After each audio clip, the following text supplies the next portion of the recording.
How many of y'all have kids? I'm just curious. Here's what I need you to do. When I tell you this story, think about your kids.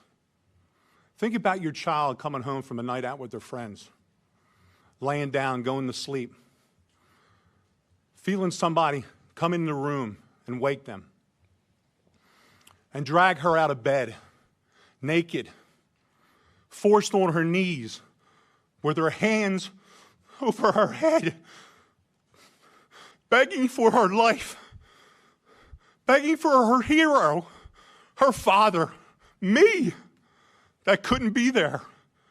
She was 5'3". She weighed 115 pounds. Bang! Dead. Gone. Why? Because Alexander Devontae Dickey, who was arrested 39 goddamn times, 25 felonies, was on the street. How about that?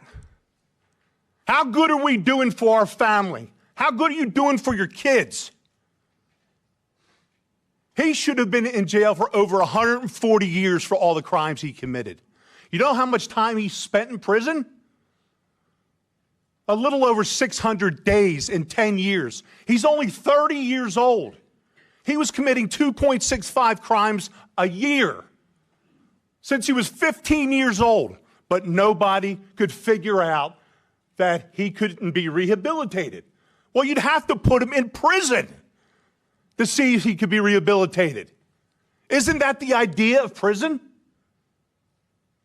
But no, my daughter wanted to be a teacher. She finally figured it out 2 weeks before she was executed. And I haven't heard a damn word from Byron Gibson in South Carolina. Not one word. 4 months, no communication. His biggest concern was that he was pissed off about my interview and how I made him look on the Fox News channel with Trey Gowdy. How pathetic is that? That we're letting our 22-year-old kid visiting friends. It's all she ever wanted to do was visit friends. And she literally was executed while on her knees begging for her life. Her name's Logan Federico, not Irina. And you will not forget her. I promise you. You will be sick and tired of my face and my voice until this gets fixed. I will fight until my last breath for my daughter. You need to fight for the rest of our children, the rest of the innocents, and stop protecting the people that keep taking them from us. Please. You have the power. We put you in the power to do what you have to do. We're asking you, we're begging you all to stop this. 39 crimes in 10 years, 25 felonies. Can anybody here explain to me, well, how possibly he could be on the street? Possibly be on the street. How is it possible? I could sit down in a room and I could explain the whole process of how it failed, how South Carolina failed, Logan, okay? How lack of communication. What y'all did, you woke up a beast and you pissed off the wrong daddy. Because I'm going to put it out there, and I'm not going to be quiet until somebody helps. Logan deserves to be heard. Everyone on this panel deserves to be heard. And we will. Trust me. My daughter laid on the floor for 7 hours before somebody in that house recognized that something was wrong. And that career criminal, an hour later, went on a spending spree with her debit card. When they saw his face on a video, they didn't have to do a check. He was arrested so many times, they knew who he was. They knew exactly where to go get him. Pathetic. Absolutely pathetic that I'm here today. Thank you for your time. Now, the 30-year-old Alexander Dickey, who has a history of criminal offenses, is scheduled for a court appearance for a bond hearing that's later today in Columbia. He faces multiple charges, including first-degree murder, following the death of 22-year-old Logan Federico. Police say Dickey shot and killed the college student from Waxhaw during a burglary at her friend's home in Columbia. Dickey also faces other charges, including burglary, weapons possession, arson, and larceny. While those who know and love Federico remembered her as vibrant and caring, an individual dedicated to becoming a teacher, her father, Stephen, says he is dealing with the terrible pain and suffering of losing a child to senseless violence.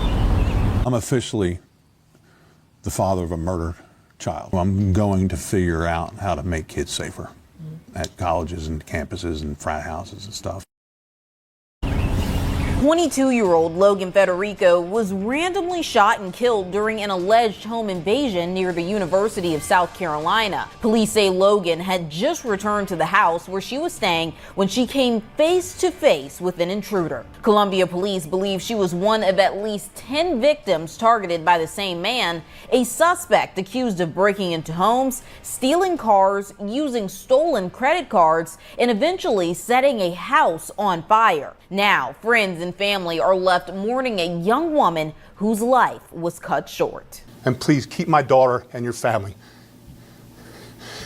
in our prayers. Breaks into one of the Cypress Street homes, and he steals keys to a vehicle and several items, including a firearm, after he was rummaging through rooms. The suspect also breaks into the home next door. These houses are side by side. And he steals several items, including a wallet and credit and debit cards. While in this residence, we believe that he enters a room where Miss Logan is located and fires a fatal shot. Logan was discovered by her friends later that morning. Investigators say the man accused of killing her went on a multi-day crime spree, stealing a car and using money and items taken from homes. He uses stolen credit and debit cards to go to multiple stores in Lexington County. He ultimately drives to Saluda County and attempts to make additional fraudulent purchases. While at a location in Saluda County, the stolen vehicle, breaks down. This leaves Dickey somewhat stranded.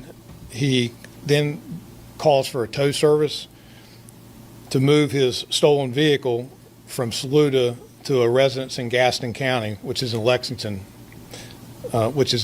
County, and this is a home of another female acquaintance.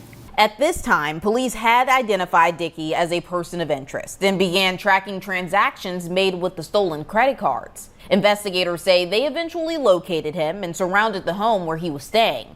Dickey allegedly fled the scene, stole another car, and reportedly crashed it a short time later. According to police, the following day, he returned and broke into the home of the same female acquaintance. As officers attempted to get him to surrender, they say Dickey allegedly set the home on fire. As law enforcement is giving him commands, the house, or the residence, becomes engulfed in flames.